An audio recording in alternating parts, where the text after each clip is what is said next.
तो हेलो दोस्तों, आपका स्वागत है वी गढ़वाली यूट्यूब चैनल पर। और हम आज बात करेंगे उत्तराखंड की प्रमुख जनजातियां यानी मेजर ट्राइब्स ऑफ उत्तराखंड।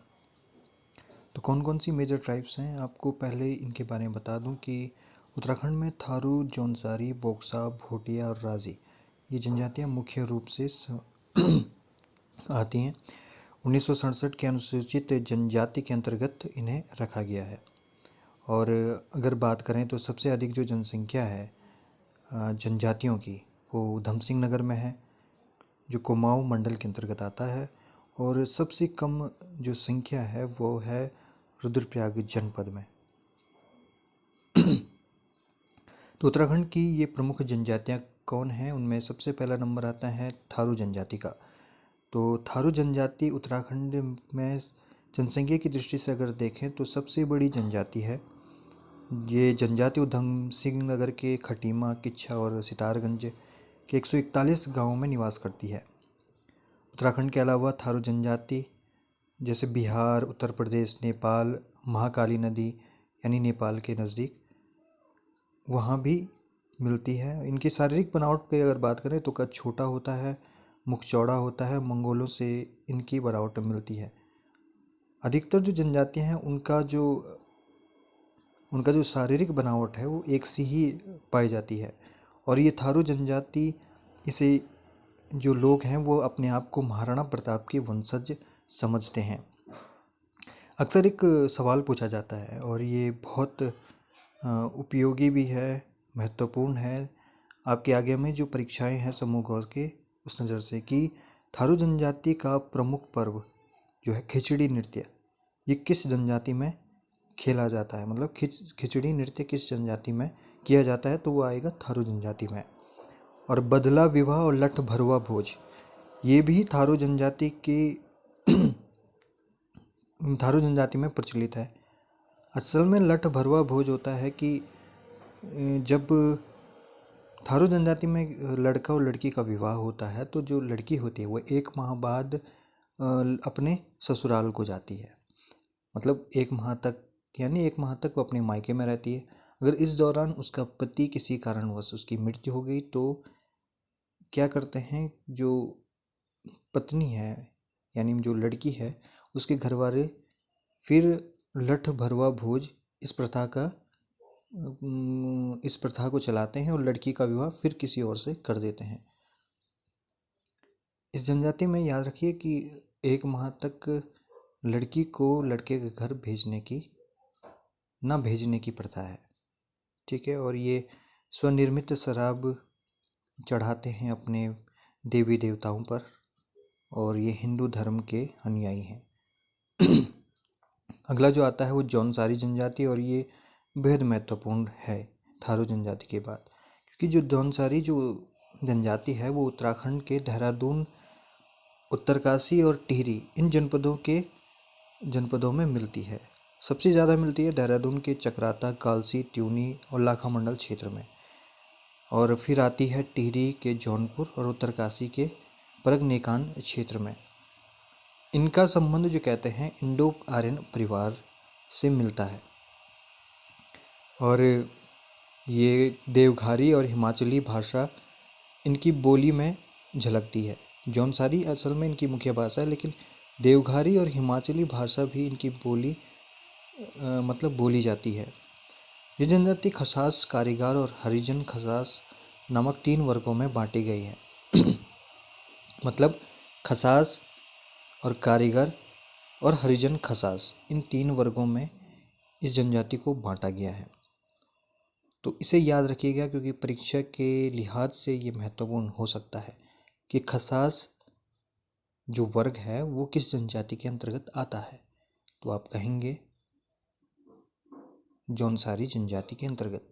वैसे ही कारीगर और हरिजन ये हर जनजाति के अंतर्गत, और वैसे भी सामान्य वर्गों के अंतर्गत भी ये आते हैं, तो ये आपको पता चल जाएगा। वेशभूषा की बात करें तो बहुत महत्वपूर्ण है, क्योंकि पुरुष जो है इस जनजाति में झंगोली जिसे ऊनी पाजामा भी कहते हैं, वो पहनते हैं। डिगुबा ऊनी टोपी होती है, वो पहनते हैं। स्त्री जो पहनती है झगा, स्त्री झगा मतलब कुर्ती कमीज, उनको कहते हैं। चाल्टी कुर्ते के बाहर जो पहना जाता है। और इस जनजाति में बेवकी, बोई दोदी बाजा दिया, तो इस प्रकार के विवाह प्रचलित हैं।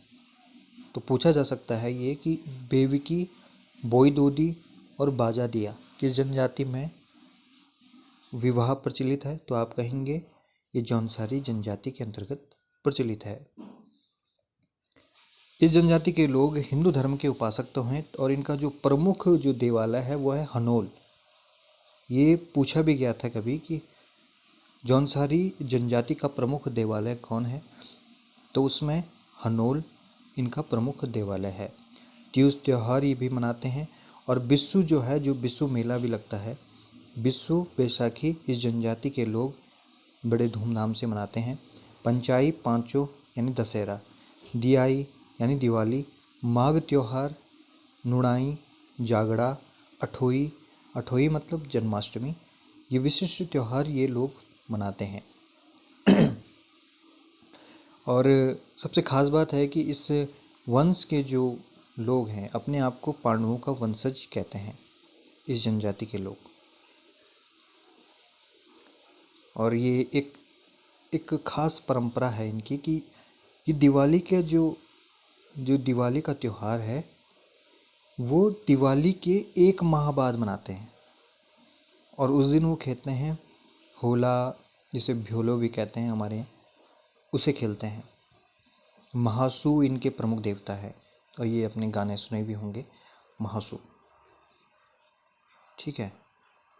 तीसरी जनजाति आती है वो है भोटिया जनजाति। भोटिया जनजाति आपको पता है नीति माणा, ये भारत के जो पूर्व में तिब्बत और चीन से व्यापार किया करते थे, तो ये नीति माणा वाले इलाकों में रहते हैं, यानी उत्तराखंड के उत्तर दिशा की ओर। और कुछ दिनों पहले आपने को याद भी होगा ऋषि गंगा जो प्रोजेक्ट टूटा था, उससे इस गांव के लोग भी प्रभावित हुए थे, क्योंकि जो पुल था रैणी के ऊपर, वो पुल टूट गया था। मैंने रैणी के इतिहास पर भी वीडियो बनाई है जो आप देख सकते हैं, और उसमें बहुत सी जानकारियां हैं, यानी उस वक्त के लोग और गोरखा साम्राज्य का किस तरह से आमना सामना हुआ था, वो उस कहानी में जिक्र किया गया है। खैर, तो भोटिया जनजाति के लोग ये खस राजपूत होते हैं। ठीक है। और कश्मीर लद्दाख में इन्हें भोटा, हिमाचल किन्नौर में इन्हें भोट, उत्तराखंड में भोटिया जनजाति इन्हें कहा जाता है। तो इतने नामों से इनको जानते हैं, यानी कश्मीर के लोग इन्हें भोटा कहते हैं, हिमाचल के लोग और किन्नौर के लोग इन्हें भोट कहते हैं। उत्तराखंड में भोटिया जनजाति के लोग अधिकतर मिलते हैं पिथौरागढ़, चमोली, जैसे आपको बताया उत्तरकाशी जिला, और 291 सीमावर्ती गांव में, सीमावर्ती यानी तिब्बत चीन से जो लगा है उस गांव में ये ज़्यादा पाए जाते हैं। तो यहाँ जो इस जनजाति के लोग हैं वो उत्तराखंड के उत्तरकाशी में बात करूँ तो अंगर, जादुंग, नेलंग में मिलते हैं। चमोली में माणा, मलारी, नीति, टोला, इन राज्यों में, इन क्षेत्रों में ये रहते हैं। पिथौरागढ़ के डुंग, मिलम, तेड़ांग, मरतोली, जोलिंग, कोंग, कुटी, इन क्षेत्रों में ये रहते हैं। इनकी शारीरिक अगर बनावट कहा जाए तो ये मंगोलियन जाति के मिश्रण, तिब्बत और मंगोलियन जाति के मिश्रण से इनकी शारीरिक बनावट देखी जाती है। और ये क्या करते हैं, शीतकाल में तो अपने जो वास्तविक घर हैं वहाँ रहते हैं, यानी पैतृक घरों में। और जैसे ही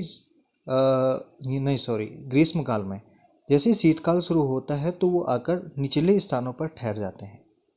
ठीक है। यहाँ आप बद्रीनाथ के जो नज़दीक जो माणा गांव है, तो वहाँ जाकर भी आप देख सकते हैं वो लोग जब गर्मियाँ आती है तो अपने गांव, जो पैतृक गांव है माणा में, वहाँ ठहरते हैं। और जब सर्दियाँ आती हैं तो वापस गोपेश्वर और कर्णप्रयाग जैसे निचले इलाकों में रहने आ जाते हैं, क्योंकि ये घुमंतु थे उस वक्त ये व्यापार करते थे तिब्बत से, चाइना से, और अहम इनका पड़ाव था 1962 में, जब तिब्बत के साथ मतलब चाइना के साथ हमारा युद्ध हुआ था, तो उसके बाद से ही इनका जो आना जाना था तिब्बत में व्यापार का, वो बंद हो चुका था। और आपको पता है सबसे जो महत्वपूर्ण यात्रा है जो कैलाश मानसरोवर यात्रा, तो 1962 के युद्ध के बाद वो भी बंद हो चुकी थी, लेकिन फिर हमारी सरकारों ने आपस में बात की और वो अब सुचारू रूप से चल रही है।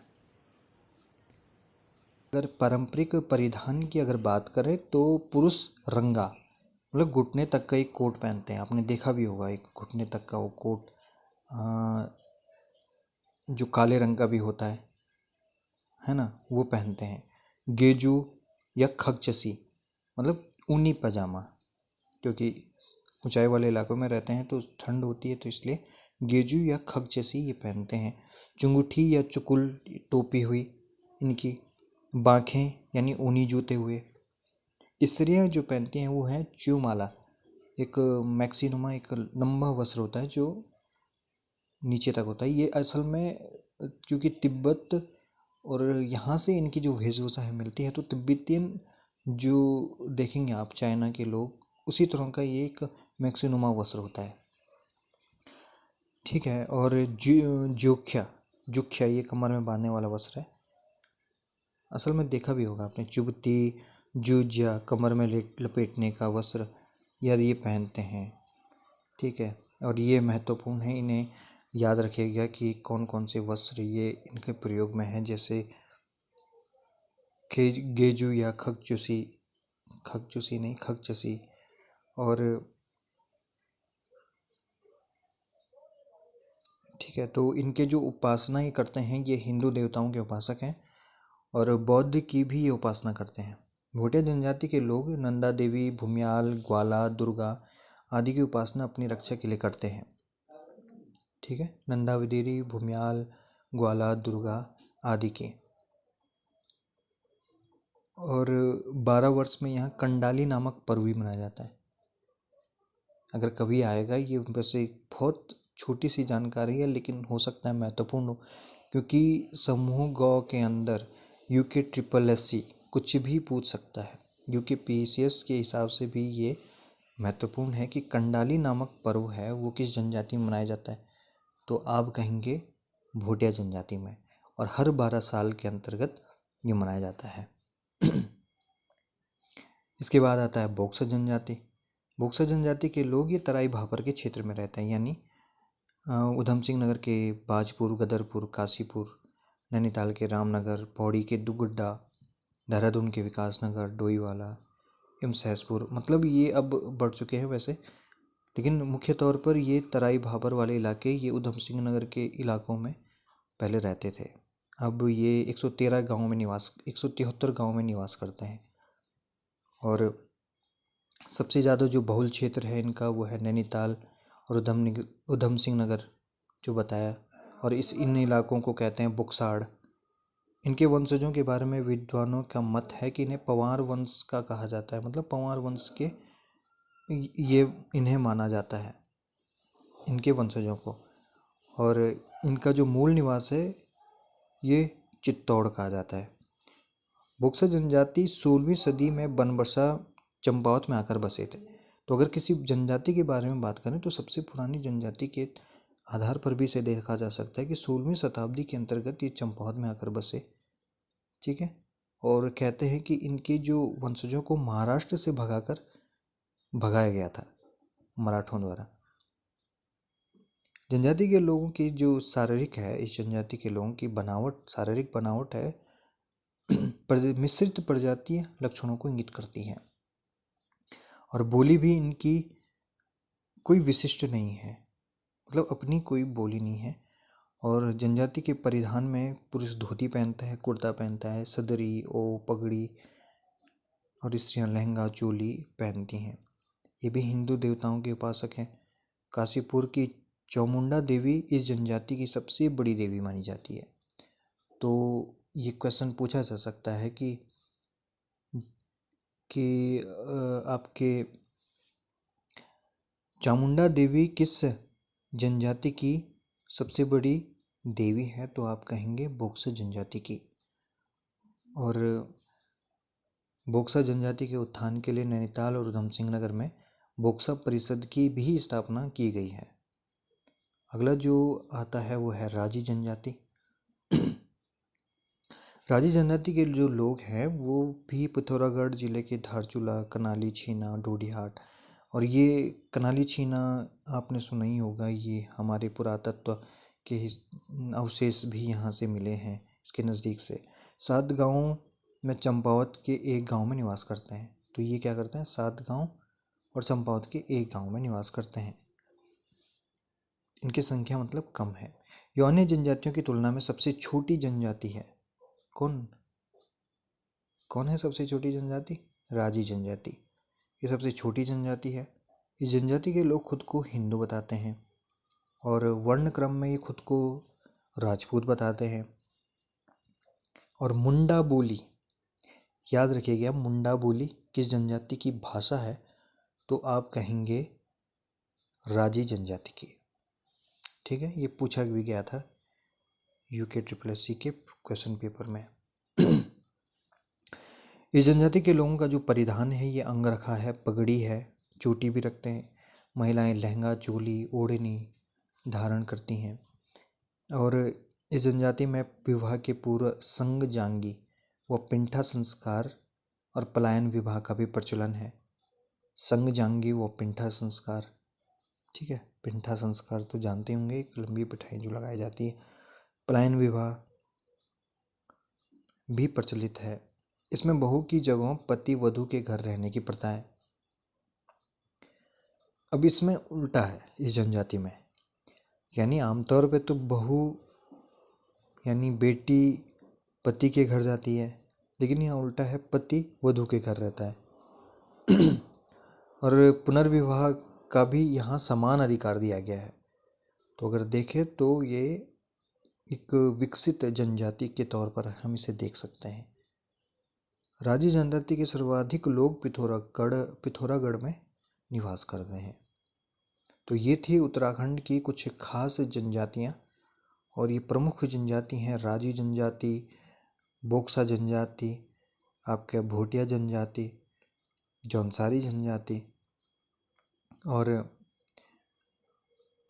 जनजाति और थारू जनजाति। तो ये बहुत प्रमुख है यूके SSC के लिहाज से भी और यूके PCS के लिहाज से भी, क्योंकि अक्सर इनसे क्वेश्चन पूछे जाते हैं।